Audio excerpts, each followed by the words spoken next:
Salvē, Mika, and welcome. Today we're going to be taking a look at John chapter 5, verses 30 through 31. But first, last time in John chapter 5.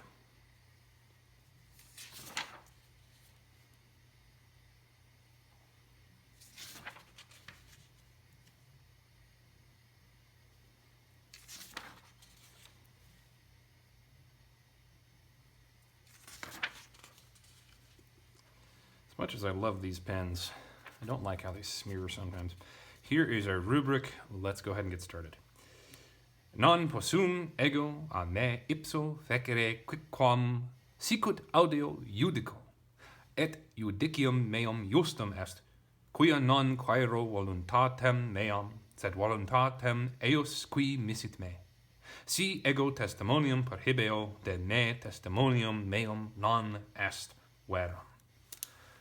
Taking a look at the beginning of verse 30, we have our verb right there, which is wonderful. This is from possum, posse, possui. Possum, first principal part. No need to bother translating that, or parsing that. Is the base form from which we build, not really build, but which we know everything. Ego is a redundant pronoun, nominative singular. So Jesus we know is being very serious when he's saying right here. And if you watched the Greek video, then you know that that's very much the case with how things go going forward. Moving on, we have prepositional phrase, a, me, ipso matches the case of me, matches the case of what our preposition a takes, which is the ablative, and that's singular, masculine. This is a verb, so it can't be part of the prepositional phrase. You have to close it there. And with that me and ipso together, this is again very emphatic on Jesus' part. And reflexive. Yeah, both. So, ego, right there.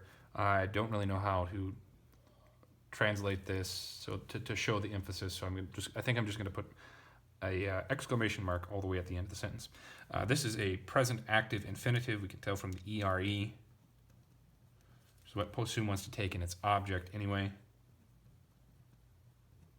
And then this word needs to take either another infinitive, as sometimes happens with possum, or an accusative object, which we see with quicquam. We've seen this one a number of times before. That C should read as a D from quid, with quam tacked onto the end to give it the meaning, the relative pronoun, meaning of anything. The D changes to a C before the Q so that the mouth has a little bit easier time saying it. I forget what this is called.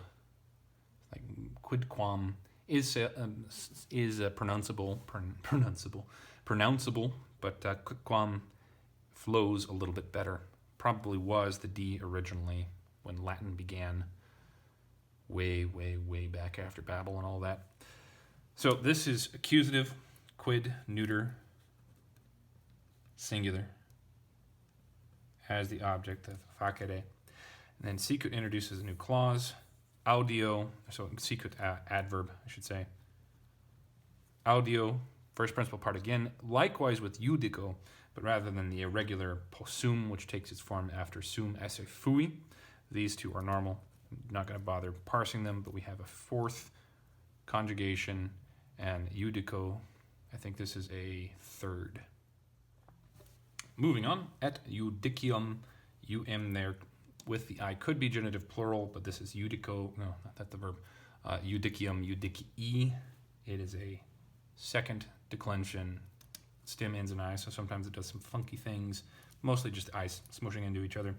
But the is accusative or nominative singular, meum owning judicium, matching it in case, number, and gender, or accusative, singular, neuter. And then we want to find, do we have a verb that needs an object, or is there a linking verb looking ahead? Justum is a adjective, so it could also be modifying judicium, but there we have est appearing at the end of what is clearly a predicate clause. Also nominative, singular, neuter, then nominative, not accusative. Est, we don't need to parse, but going in between the two of them. And my justice is just. Makes sense. Though I should note that in the Greek there are two different words entirely. So judicium, we have Crassus. Hang on, let me find the sheet. Croesus. Croesus corresponds to Eudicium, and then for justum, the adjective, we have Dikaia. So we also translate this as just. This one is normally the one where you are like in an actual judicial system and there's a judge presiding. The judge is going to be performing krisis for you. If you are found or declared innocent, if you're found or declared righteous, just, then dikaia is the word that the judge would use. And that's how Christ and the apostles speak throughout the entire New Testament. Is dikaia is God proclaiming his people justified. Not on their merits, but on Christ's merits. But in this case, he's talking about the judgment that he's making in all things, as relating to what he's spoken to before, and then he's going to talk about voluntatem, how he comes to be judge, what he is doing there, where the real seat of the authority in his work lies. Moving on, quia, that, because, for non quaero, the first principal part again, don't need to parse it, which is nice. Voluntatem, in there for accusative, singular. This is voluntas, voluntatis, noun, therefore it's feminine. Still haven't run into one that's not feminine. Then meam is modifying it possessively. Sad, voluntatem, same form, don't need to parse it. Eius, genitive, singular. In this case, well, we don't know because it's the common form, but it's going to be referring to his father, who we speaking about earlier. And then we also have qui, nominative, singular, because misit, that it is singular, and eius is singular, masculine. Mito, mitere, misi, with the perfect tense, third, singular, active, indicative, with me as the accusative, singular, common object. Moving on into verse 31. C, conditional clause, ego, emphatic like ego beforehand because it is redundant, and that's according to one of my professors, something that the Hebrew language, and I think also the Aramaic language does. Really what he says is if you're asking why a thing is there, and we're going through the Psalms, why a thing is there, the answer for the Hebrew language is emphasis, always. How true this is, he's the authority. Testimonium, we haven't seen that beforehand.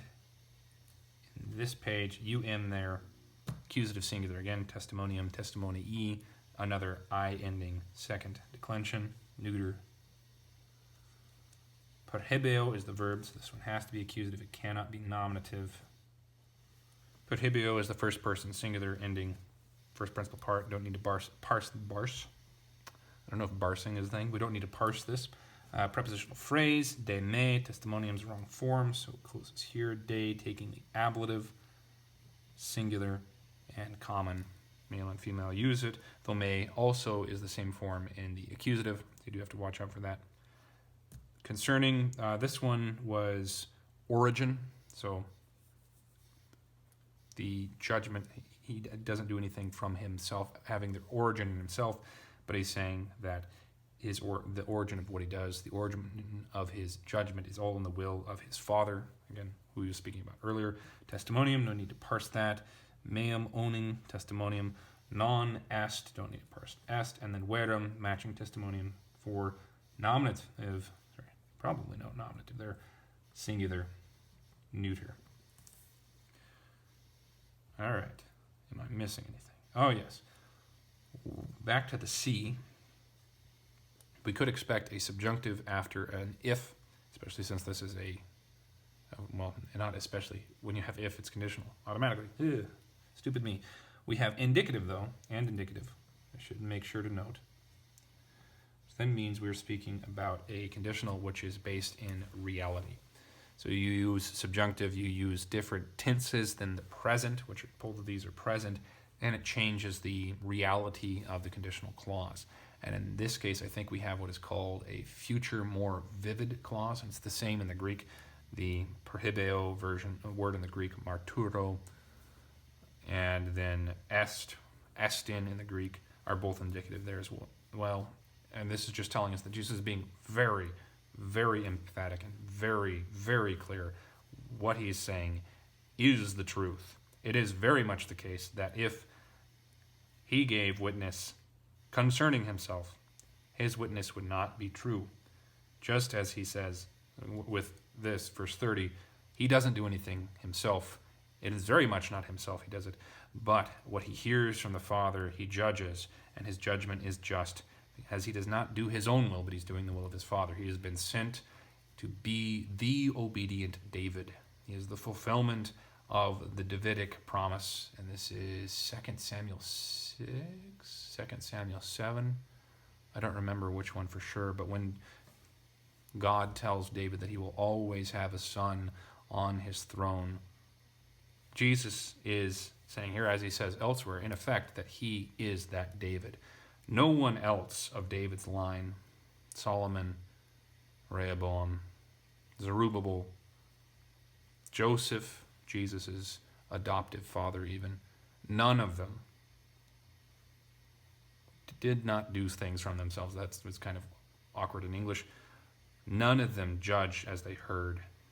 None of them had judgment which was just all of their lives.